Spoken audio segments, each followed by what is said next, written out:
Good morning. Welcome to Reading the Science of Mind in 1 Year. I'm Reverend Rafe Ellis, Senior Minister and Spiritual Leader of the Center for Spiritual Living Common Ground in Central Maryland. Today is April 28th. And so what we do here is we listen to the reading that is selected for today. And then we share perspectives on that. You're welcome and invited to share your perspectives in the chat. It's not prescripted, so we're really just going by what is ignited in us in the moment. Then we enter into a practice of meditation, simply a 5-minute practice, and then I close us out with a spiritual mind treatment. So here we go. Let's get started.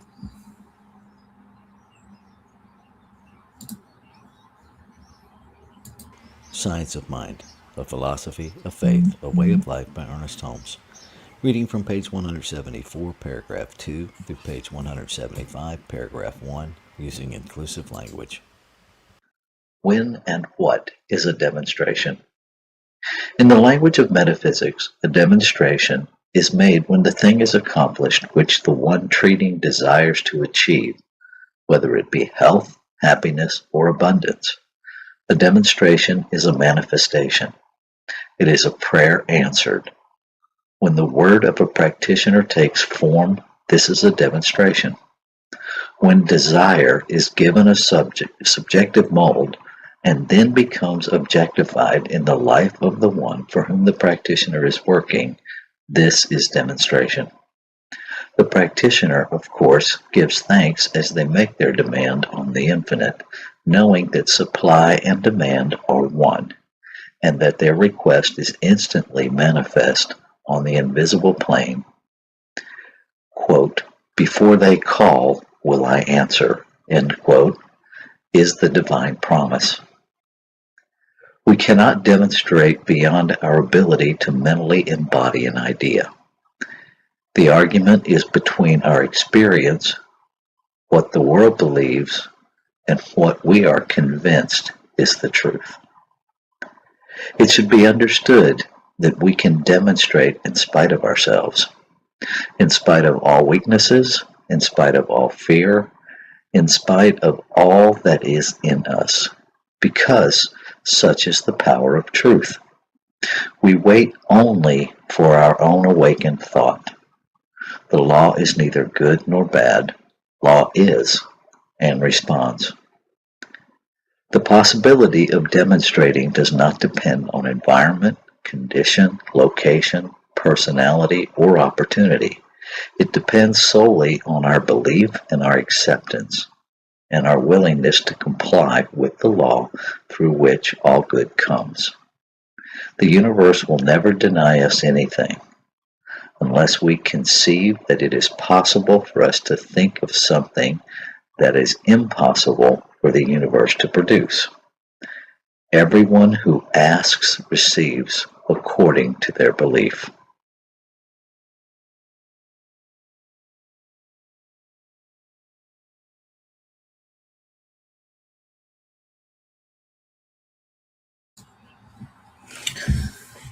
So it's a short reading, but there's a lot in it. The first thing that popped out to me was supply and demand are one. And when we remember that there's one substance, there's one supply, animating itself, expressing itself in the multiplicity of form, then that gets really clear for me, right? Because I am the supply in form, making a demand. And so we're one and the same. You are supply in form. You are the substance in form. There's no separate thing. There's nothing outside of us that we are beseeching. There's no celestial vending machine, right? That we're popping in some currency and pulling out a product. And yes, I realize that whole image of a soda machine and pulling something out significantly dates me. But that's how they were once upon a time. You had a little door, you opened up, reached in, you pulled out your pop bottle. Um, oh goodness, I love being old. It's a privilege many people don't get. Hmm. So supply and demand are one in the same.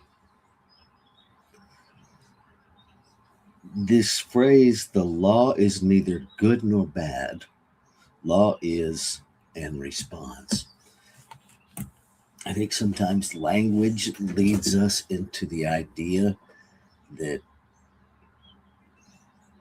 substance, that consciousness, law, and form are three separate things. When we refer to law as the law, um, it's not a thing. It's an activity within consciousness. It's the activity of consciousness. Thought moves consciousness. Law is simply the word that describes how consciousness behaves. It responds in a lawful way. Um, this Toward the very end of the reading, the universe will never deny us anything unless we conceive that it is possible for us to think of something that is impossible for the universe to produce. Um, the universe can't act against itself um, without destroying itself. So, while we can choose to behave in separation,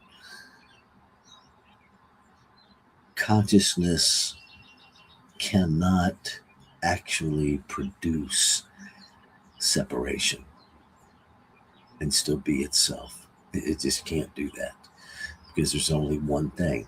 And to do that would be to create two things, and then everything that is ceases to be. Um, our willingness to comply with the law. Um, and there, I think law is that place where things are going to unfold. Absolutely. Yes, we are. I love that in the chat. Thank you. Aren't we demonstrating all the time, even without treatment? Absolutely.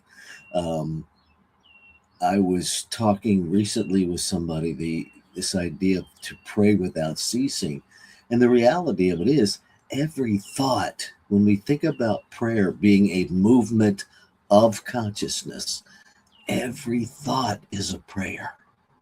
Every thought. Whether we're conscious of it, whether we're conscious as in aware, or whether it is beliefs that we hold deep in the unconscious automated operation of us. Yes, those are absolutely demonstrating all the time. Treatment is simply the process that allows us to change what we're demonstrating, to be intentional. Um,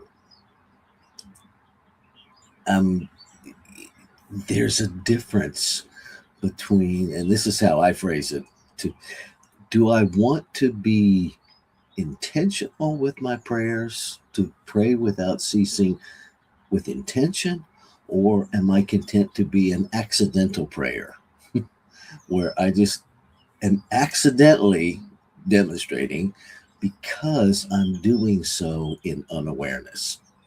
Um, and I think that speaks to this idea of our willingness to comply with law.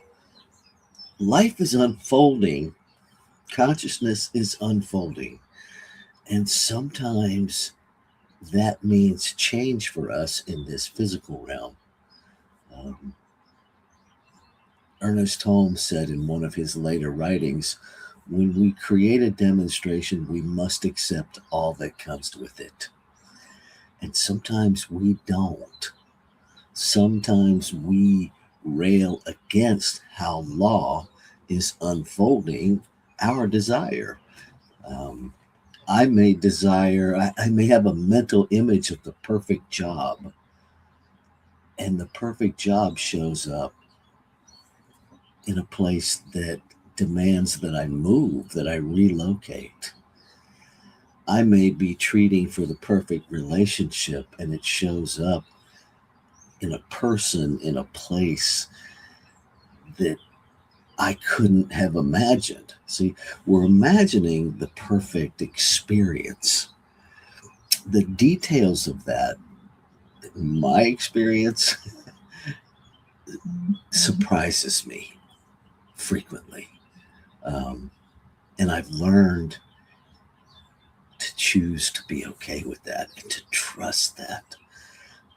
When I got the call to go to ministerial school, my wife and I were both unemployed. She was just coming out of a back surgery from a car accident. I was healing from a double knee replacement. I humanly could not see how in the world this was going to work. And yet everything inside of me said, apply now, do it now, trust the process. And long story short, the money showed up the week before I needed to register for the classes for the next term. And it did that for 2 years consistently. Um, and I know some of how it happened, but some of how it happened, I still can't put the pieces together. And that's okay. It actually built my trust in the unseen unfolding of life. That if I will just trust it, if I will just be willing to comply with law, amazing things happen in my life. And when I resist that, amazing pain happens in my life. And I'm a choice. I am absolutely a choice. And sometimes I remember that, and sometimes I forget. Um, so I have one of our practitioners. We have memory, and as she frequently points out, I have memory and I have a forgettery. And so, yeah, sometimes we forget, and that's okay. It's not about doing it right or wrong. It's just about doing it, and it's about doing it at increasing levels of awareness and intention. Um, Everyone who asks receives according to their belief. And so, if I'm asking and I'm receiving doesn't line up, then what that tells me is there's something operating in my unconscious belief system that is blocking that. And so that triggers me, that awakens me, it notifies me, whatever word works for you, to dig a little deeper, to go below that water line in the iceberg analogy and see what is operating in my subconscious and do treatment to shift that. And when I do that, the demonstration shifts. And that is all I have that's alive in me this morning. Um, I appreciate the interaction in the chat. That always lights me up. It's good to share with you. And so now we're going to enter our time of meditation. It's a simple 5-minute practice. And I invite you to do exactly that. Just practice being present. Don't try to make anything happen. Don't try to prevent anything. Just be for the next 5 minutes. Here we go.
And so with this breath, I recognize one power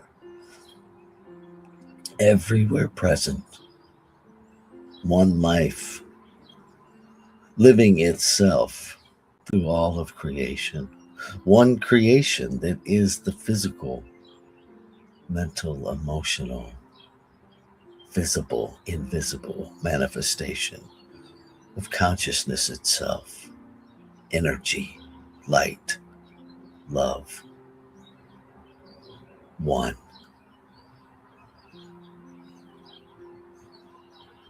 I recognize this one as everywhere present,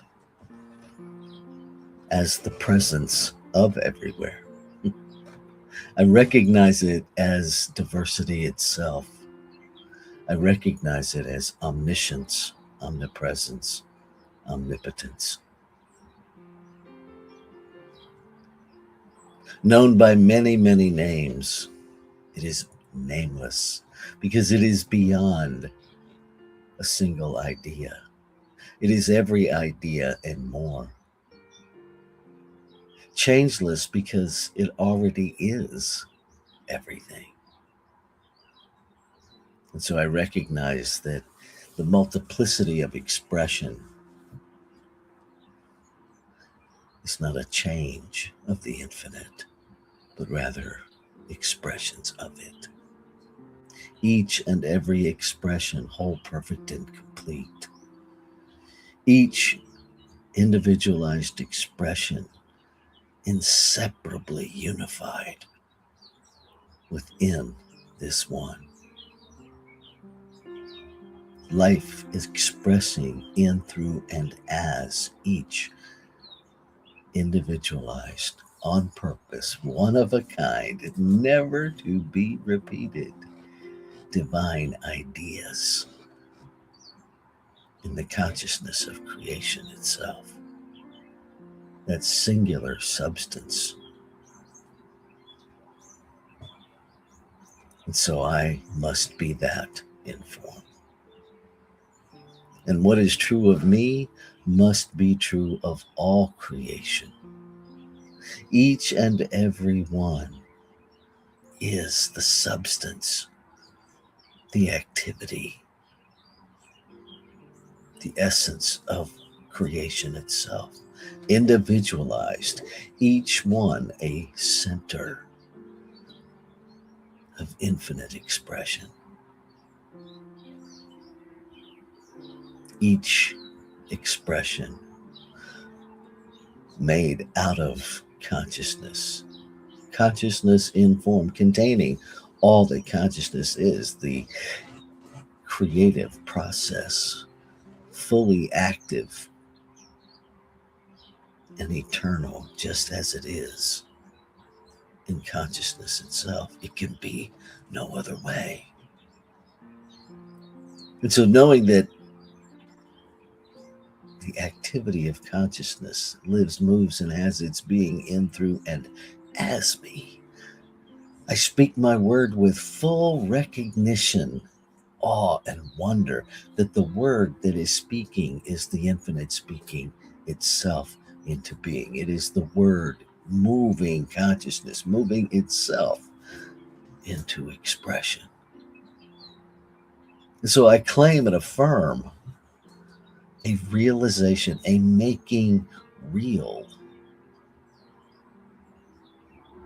of the perfection of being in the awareness, in the lives, in the unfolding demonstrations of every living thing, every person, every collective that we call a place.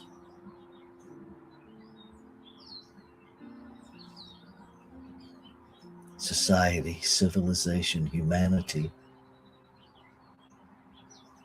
that the care of life is demonstrated in alignment with how life cares for itself. The harmonious operation of one. So everything unlike that, oh, everything unlike that is moving to awareness, to be recognized, to be embraced in love, to be shifted in spiritual mind healing. Knowing that as we heal the spiritual mind,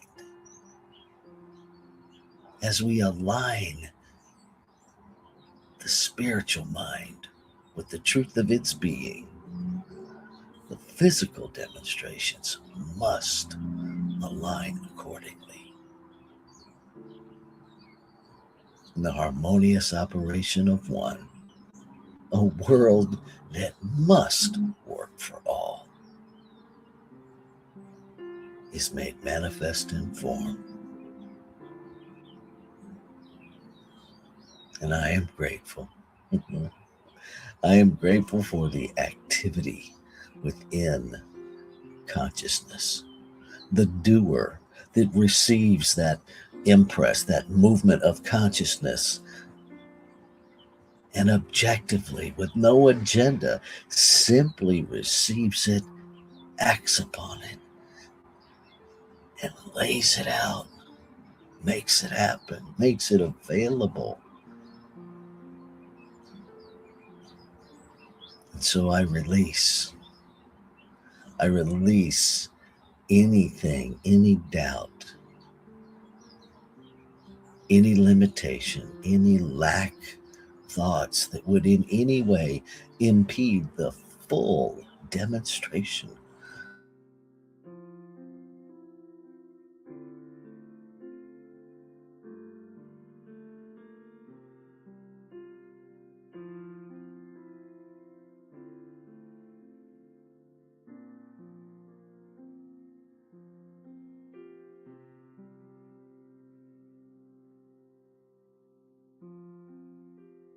Ashe. Shalom. Aho. Amen. Amen. And so it is. Namaste.